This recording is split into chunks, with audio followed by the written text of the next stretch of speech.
অষ্টম শ্রেণী গণিতের অনুশীলনী 4.2-এর 15 নম্বর প্রশ্নের গ। 15 নম্বর প্রশ্ন বলা আছে সূত্রের সাহায্যে গুণফল নির্ণয় করো। গ এর মধ্যে হচ্ছে 2ab square minus 1 into 4a square b to the power 4 plus 2ab square plus 1 এটা রয়েছে। এটা করবো এখন। এখানে আমরা কি করব, প্রথমে সমান চিহ্ন দিয়ে 2ab স্কোয়ার লিখে মাইনাস 1টা ঠিকই লিখবো। তারপরে এই যে 4 রয়েছে, a স্কোয়ার রয়েছে, b টু দি পাওয়ার 4 রয়েছে, এগুলোকে 2ab স্কোয়ার দিয়ে ব্র্যাকেট দিয়ে বাইরে একটা স্কোয়ার দিলে হয়ে যায়। অর্থাৎ 4a square b to the power 4 এইটা যে কথা 2ab স্কোয়ার দিয়ে ব্র্যাকেটের বাইরে একটা স্কোয়ার দিলে একই কথা। কারণ এই যে ব্র্যাকেটের বাইরে যে স্কোয়ার রয়েছে, স্কোয়ার 2 এর দিলে 4 হয়ে যায়, স্কোয়ার এ কে দিলে এ স্কোয়ার হয়ে যায়, আর স্কোয়ার বি স্কোয়ারকে দিলে বি 4 হয়ে যায়।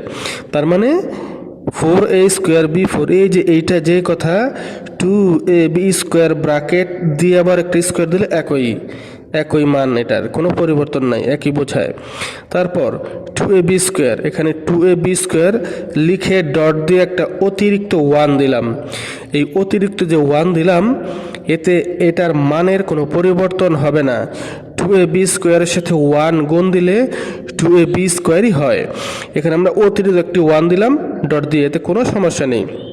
তারপর প্লাস 1 যে ছিল প্লাস 1 লিখে একটা স্কোয়ার দিলাম। এই স্কোয়ার কোথা থেকে দিলাম? স্কোয়ার আমরা নিজে থেকে দিলাম। স্কোয়ার কেন দিলাম? কারণ আমরা সূত্রে ফেলবো, এই জন্য। এই 1-এর উপর স্কোয়ার দিলে 1ই হয়, 1-এর উপর যেটাই দিব 1ই হবে। তো 1-এর উপর স্কোয়ার দিলে মানের কোনো পরিবর্তন হয় না, কোনো সমস্যা হয় না, কিন্তু আমাদের কাজে লাগবে, আমাদের সূত্রে পড়বে, এই জন্য 1-এর উপর স্কোয়ার দিলাম। তবে বন্ধুরা মনে রাখবেন, 1-এর উপর যে কোনো পাওয়ারে দেওয়া হোক না কেন 1-এর মানের কোনো পরিবর্তন হয় না, 1ই থাকে। তাহলে এই লাইনটা কীভাবে করলাম আশা করি বুঝতে পেরেছেন। এখন এই যে লাইনটুকু, এটা কিন্তু একটি উত্তর অবস্থায় রয়েছে।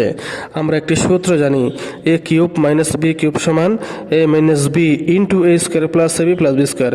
অর্থাৎ এই সূত্রের মধ্যে যে a রয়েছে, অঙ্কের মধ্যে এর জায়গায় 2ab স্কোয়ার রয়েছে, এই সূত্রের মধ্যে b রয়েছে, অঙ্কের জায়গায় 1 রয়েছে, অঙ্কের মধ্যে 1 রয়েছে বি এর জায়গায়। তাহলে এই লাইনটিও কিন্তু একটি উত্তর অবস্থায়। এটার প্রশ্ন বানাবো কিভাবে? আমরা আগেও বলেছিলাম যে প্রশ্ন বানানোর জন্য প্রথমে যেটা থাকে সেটাই লিখতে হয়। যেমন এখানে রয়েছে 2ab স্কোয়ার, এটা লিখবো 2ab স্কোয়ার, বাইরে একটা কিউব দেবো, মাইনাসের মাইনাস দিয়ে তারপরে রয়েছে 1 দিয়ে কিউব দেবো। অর্থাৎ এই জায়গাটার মধ্যে যেটাই থাক ওইটা লিখে বাহিরে কিউব দিলেই প্রশ্ন হয়ে গেল, এই উত্তরের প্রশ্ন হয়ে গেল। তারপর এখন আমার পাওয়ারকে ভাঙবো। এই যে কিউবটা ব্র্যাকেটের বাইরে কিউব, মানে পাওয়ার যে 3 রয়েছে, এই 3 2-এ পাবে, 3 2-কে দিলে হয় কত? 8 হয়, 8 পাওয়ার 3 2-কে দিলে 2 গুণ 2 গুণ 2 মানে 8 হয়। আর এই 3 যদি a কে দেয় a কিউব হয়, আবার 3 যদি b স্কোয়ারকে দেয় মানে b এর উপর পাওয়ার 2 আবার বাইরে 3 পাওয়ার, তাই না?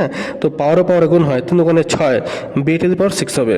তারপর 1-এর উপর কিউব রয়েছে, 1-এর উপর কিউব যেই কথা শুধু 1 একই কথা। 1-এর উপর পাওয়ার দিলে সে পাওয়ারের কোনোই মূল্য হয় না, কিন্তু আমাদের প্রয়োজনে বিভিন্ন সময় দেওয়া লাগে। তো 1-এর উপর কিউব দিলে যেই কথা শুধু 1 একই কথা। এটাই হচ্ছে অ্যান্সার। গ নম্বরের অ্যান্সার হচ্ছে 8a cube b to the power 6 minus 1।